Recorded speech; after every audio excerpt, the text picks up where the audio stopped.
Hello, Shri Shiv Mahapuran YouTube channel में आप सबों का स्वागत है, साथ में मेरा प्रणाम भी। तो आज श्री शिव महापुराण के द्वितीय खंड के 36वां अध्याय का वर्णन सुनूंगी और सुनाऊंगी। 36वां अध्याय में है कि महादेव दक्ष के यज्ञशाला में पहुंचते हैं और वहां फिर से यज्ञ की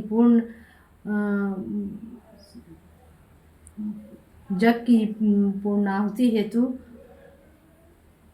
फिर से यज्ञ विधि पूर्वक विधि विधान से यज्ञ का कार्य प्रारंभ होता है और यज्ञ की पूर्णाहुति होती है। तो इसमें इसी बात की कहानी का है वर्णन। तो इसे सुनने से, पूरी कहानी अच्छी तरह से सुनने से पहले हम अपने गुरु की स्तुति कर लेती हूँ, उसके बाद सुनेंगे की कहानी। गुरुर्ब्रह्मा गुरुर्विष्णु गुरुर्देव महेश्वरः गुरुर्साक्षात् परब्रह्म तस्मै श्री गुरवे नमः।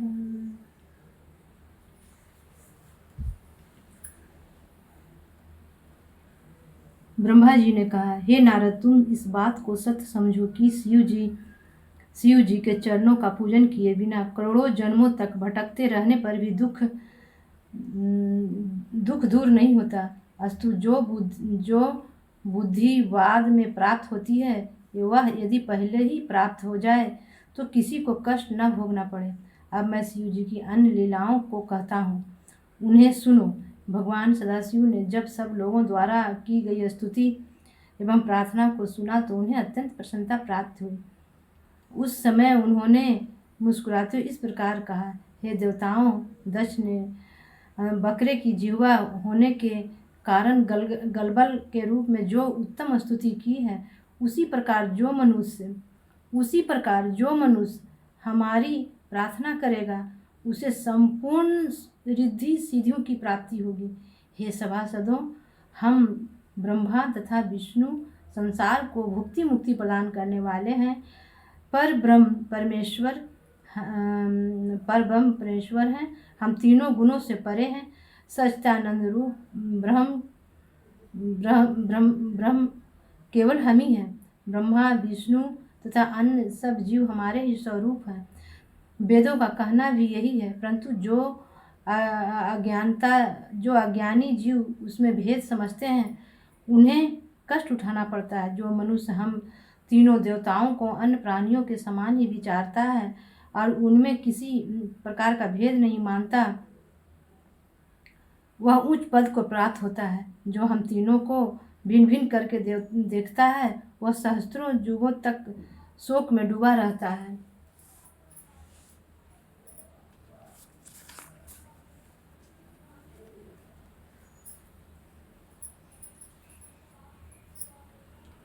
इससे सब लोगों को उचित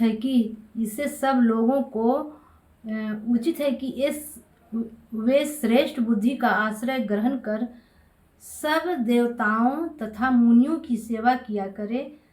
ब्रह्मा के पूजन के बिना विष्णु का पूजन व्यर्थ है और विष्णु की सेवा किए बिना मैं कभी प्रसन्न नहीं होता। इस बात को भली भांति जान लेना चाहिए। इस प्रकार शिव जी ने सबको संबोधित करने के उपरांत भृगु ऋषि की ओर देखते हुए कहा, हे भृगु, तुम जो चाहते हो वही होगा। संसार में जो व्यक्ति विष्णु अथवा हम में भेद मानेगा अथवा विष्णु का भक्त होकर हमारी निंदा करेगा अथवा हमारा सेवक बनकर विष्णु की बुराई करेगा, वह अवश्य ही नरक को प्राप्त होगा। हम दोनों में भेद रखने वाला मनुष्य तत्वज्ञान से हीन कहा जाता है। इस प्रकार के वचन कहकर जब शिव जी ने शापोद्वार का वरदान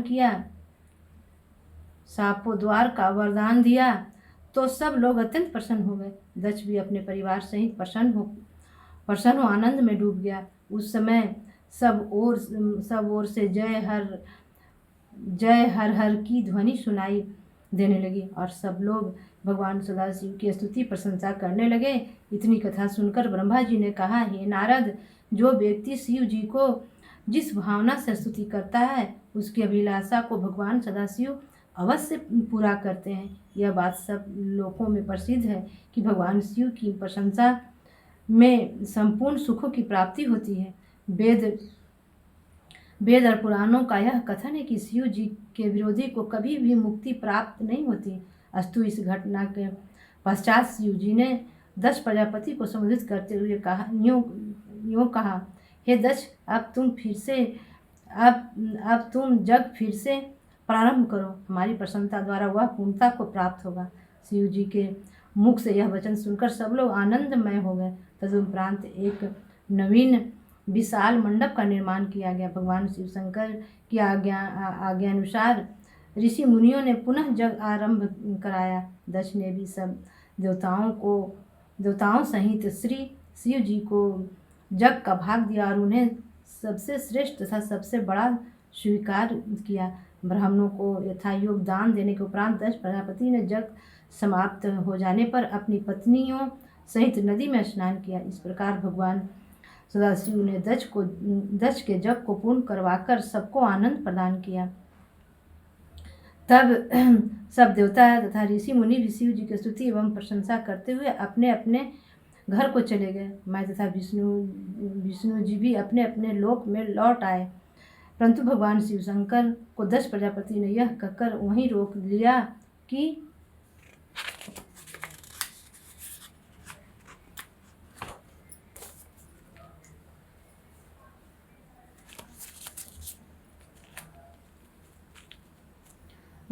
कि हे प्रभु, आप कुछ समय तक यहीं निवास करें, हमें अपनी सेवा करने का सौभाग्य प्रदान करें। शिव जी ने दक्ष को अपना भक्त जानकर उसकी यह प्रार्थना स्वीकार कर ली। अस्तु कुछ दिनों तक वहीं निवास करने के पश्चात शिव जी अपने गणों सहित कैलाश पर्वत लौट गए। हे नारद, यद्यपि शिव जी प्रसन्न होकर लौटे, परंतु सती के वियोग का दुख उन्हें उनके हृदय से नहीं गया। वे अनेक कथाओं का वर्णन करते हुए संसारी जीवों के समान चरित्र दिखाते हुए समय व्यतीत करने लगे। हे पुत्र, भगवान शिव अनादि और अनंत हैं, उन्हें किसी प्रकार भी दुख कैसे हो सकता है, परंतु यह सब उनकी माया का ही प्रभाव है। उस माया के भेद को हम लोग नहीं जान पाते और सहस्त्रों युक्तियों द्वारा शिव जी की महिमा को ही समझ पाते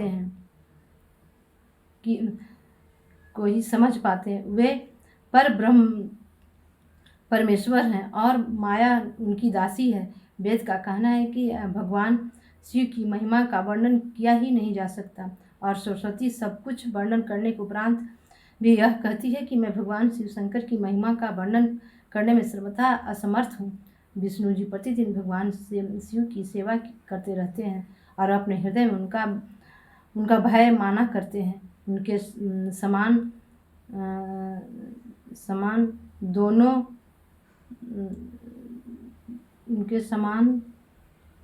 दीनों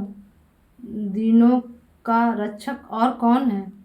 वे अपने भक्तों के मनोरथ को सब प्रकार से पूर्ण करते हैं। वे अपने भक्तों के निमित्त अनेक प्रकार के दुख भी उठाते हैं, परंतु स्वयं किसी को दुख नहीं पहुंचाते। उनकी सहायता से ही मैं सृष्टि को उत्पन्न करता हूँ तथा उनकी आज्ञा पाकर ही विष्णु जी सृष्टि का पालन करते हैं। उन निर्गुण रूप परम प्रभु शिव जी को मेरा कोटिशः प्रणाम है। आज की कहानी मैं अपने गुरु के चरणों में विराम देती हूँ। फिर से अगले 37वां अध्याय की कथा कहानी मैं अगले एपिसोड में सुनूंगी और सुनाऊंगी।